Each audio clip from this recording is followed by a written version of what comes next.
Despite the fact that War Thunder and World of Tanks have been around for 10 and 12 years, the debate over which game is superior persists.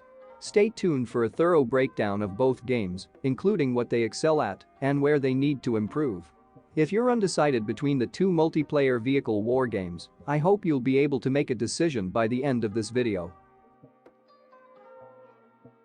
Tanks and planes.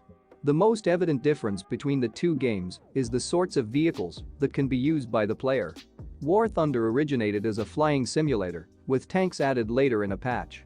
War Thunder features combined arms as well, with tanks and planes fighting on the same field. From the beginning, World of Tanks has been about tanks only. If you want planes in World of Tanks, you'll have to play World of Warplanes, which is properly called. World of Tanks may specialize in tanks, but it does so exceptionally well. There are hundreds of different tanks to choose from, each with its own set of characteristics. Although it isn't as realistic as War Thunder, the variety of tanks and playstyles allows for a combat to be played out in a million different ways. While certain cars are clearly more powerful than others, every defeat feels like it might have been avoided with better posture or timing.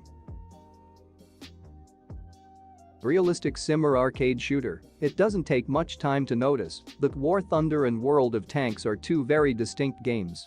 Despite not being a full-fledged simulator, War Thunder has a stronger emphasis on realism than World of Tanks.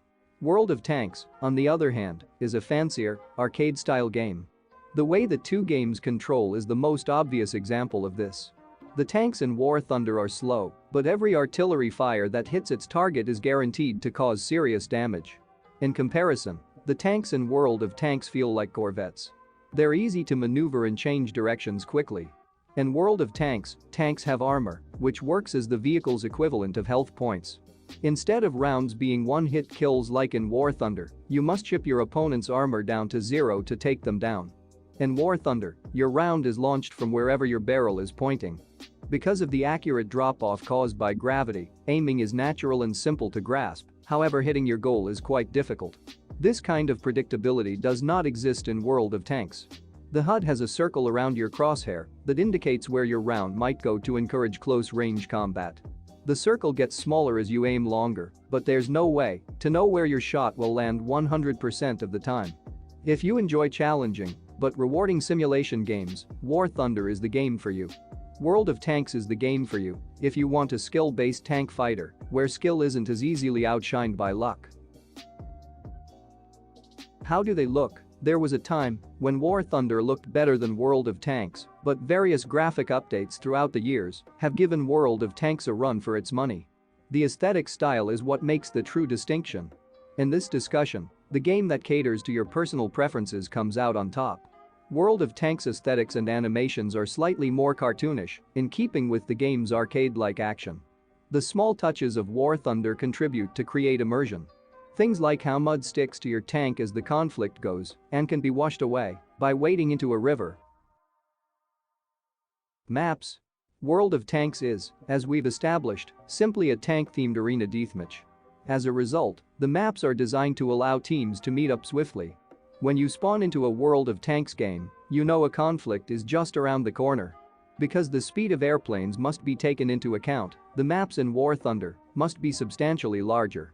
The scale of the maps has been a hot topic in the War Thunder community.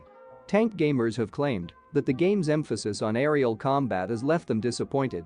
Due to the vast map sizes, face-to-face combat is rare, and tank conflicts resemble sniping duels in which the combatants fire at each other from afar. War Thunder's creators have developed smaller ground forces maps to cater to their tank players. Because these are tank-only events, you'll miss out on the excitement and danger of a possible aerial flyby. Progression.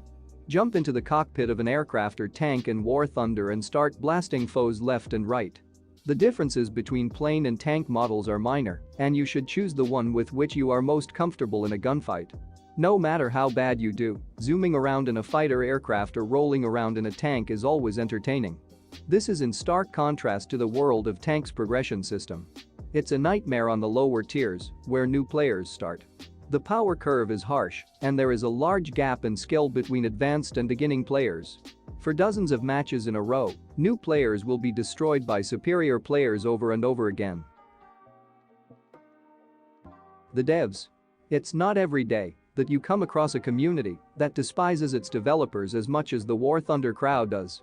Gaijin, the company behind War Thunder, has a reputation for being hostile to criticism. They've taken down community-created gameplay videos under the DMCA, sued YouTubers for publishing critical content, and banned gamers from their official forums for reporting game flaws. Gaijin has one of the worst customer service departments.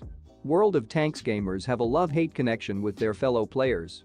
Players grumble about new maps and balancing tweaks, developers reply, and the cycle continues.